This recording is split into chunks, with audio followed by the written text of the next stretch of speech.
Olá, seja muito bem-vindo. Como sempre, é muito bom estar em sua companhia. Como aqui a notícia não para, agora é minha vez de trazer para você os destaques do Brasil e do mundo. E eu começo falando de economia. E, aliás, com uma boa notícia, mais de 140 mil empregos com carteira assinada foram criados no país em julho. O levantamento foi feito pelo Cadastro Geral de Empregados e Desempregados do Ministério do Trabalho e Emprego. No mês passado, foram mais de 1.883.000 contratações no Brasil e 1.740.000 demissões. Com o resultado, o país teve um saldo positivo de 142.702 vagas de trabalho com carteira assinada em julho. Segundo o CAGED, esse foi o 7º mês seguido de expansão no indicador.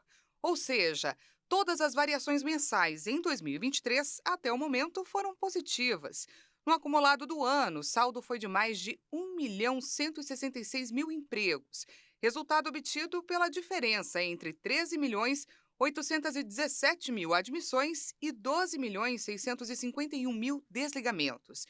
Em julho, 5 grandes grupamentos de atividades econômicas registraram saldos positivos, com destaque para o setor de serviços, que teve maior influência. Na outra ponta, a agropecuária cresceu menos no período. Já por região, o Sudeste teve maior destaque no período, com mais de 70.000 vagas no mês, seguido pelas regiões Nordeste, Centro-Oeste, Norte e Sul. E 25 estados e o Distrito Federal tiveram expansão. São Paulo foi a unidade federativa com maior crescimento e o Rio Grande do Sul teve retração. O número de pedidos de seguro-desemprego também cresceu e atingiu o maior nível no ano, desde 2020. Segundo o Ministério do Trabalho e Emprego, o aumento se deve ao maior número de trabalhadores com carteira assinada. O seguro-desemprego é um benefício que oferece assistência financeira temporária ao trabalhador com carteira assinada, que foi demitido sem justa causa. De acordo com o painel de informações do seguro-desemprego do Ministério do Trabalho e Emprego, nos 7 primeiros meses deste ano, foram feitos cerca de 2.250.000 pedidos de seguro-desemprego. O número é o maior para o período desde 2020, quando foram registrados 2.290.000 pedidos. O resultado do período de 7 meses deste ano também é 7,5% maior do que no ano passado. O benefício é pago ao trabalhador desempregado que não tem renda própria. O valor varia de 3 a 5 parcelas, de R$ 1.320 a R$ 2.230, dependendo do tempo de trabalho com carteira assinada. Para o Conselho Regional de Economia, o crescimento aconteceu porque há mais trabalhadores formais, nível que começou a se normalizar no final de 2022. Com isso, o aumento dos pedidos de seguro-desemprego pode continuar, já que quanto maior o número de pessoas com carteira assinada, maior tende a ser o número de pedidos de seguro-desemprego. Segundo o Conselho, não significa que haja maior desemprego obrigatoriamente. O desemprego no Brasil manteve a recente trajetória de queda e atingia 8% da população no segundo trimestre de 2023. De acordo com dados do IBGE, é o menor patamar para o período desde 2014, quando a taxa era de 6,9%. Eu continuo falando de economia, a inflação do aluguel caiu pelo 5º mês seguido. E com isso, os contratos que vencem agora em setembro seguem sem reajuste.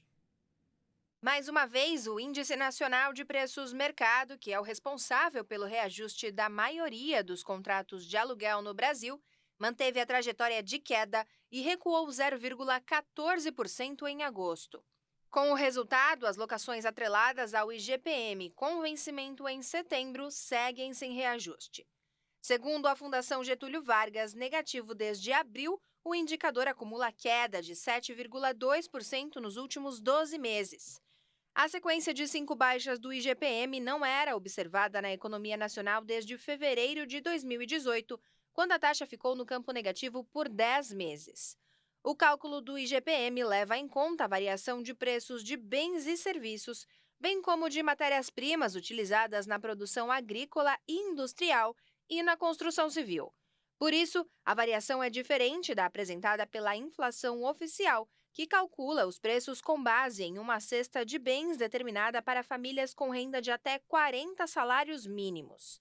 A FGV avalia que a queda foi influenciada pelos produtos agropecuários e industriais. E uma pesquisa feita por cientistas do Hospital das Clínicas de Porto Alegre revela, olha só, que rir pode ajudar a evitar o entupimento de veias do coração. O velho ditado "rir é o melhor remédio" pode estar certo. Segundo um estudo realizado no Rio Grande do Sul, pessoas que dão risadas com frequência expandem o tecido de dentro do coração.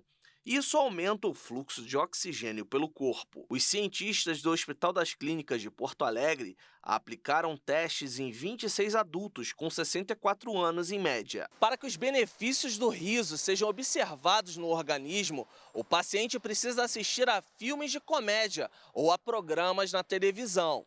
Valem também shows ao vivo. Encontros com grupos de amigos ou de familiares também são estimulados para dar aquela boa gargalhada e garantir uma vida mais saudável. Tudo isso pelo menos 2 vezes por semana. Quem explica a análise é o cardiologista Ricardo Stein, que faz parte da equipe de pesquisa. A partir do ano de 2010, começamos a recrutar pacientes com entupimento de artéria do coração e estavam estáveis clinicamente, usando seus remédios, vivendo a sua vida. A maior parte deles já tinha ganho uma molinha no coração, um que outro tinha feito cirurgia cardíaca. Durante 3 meses, metade dos participantes foi convidada a assistir 2 programas de comédia diferentes, de 1 hora de duração por semana.